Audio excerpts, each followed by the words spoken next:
Mind if I use you to help me learn this game? This is an excellent game, I think, once I get the hang of it. It's putting together sentences in Māori in a game, and the whole principle of it, I think, is really good, and it's perfect for people who are learning a lot of words but don't know how to put them together. So the essence of the game is putting together 3 to 5 parts of a sentence.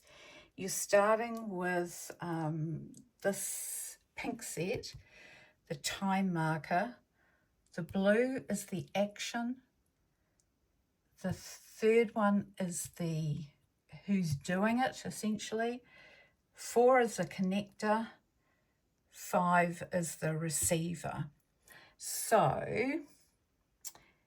if you get the right set of cards in the right order, ka horoi ngā tamariki I te whare. And in English, it would be the children will wash the house.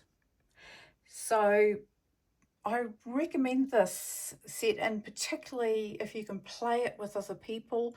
It's got instructions, but I've found them, whilst they're great, it takes a bit of figuring it out. But once you do, you're away. This is probably for children, but I really recommend it to adults who just want to get their sentence structure right, like I do, and understand the order of words in a sentence.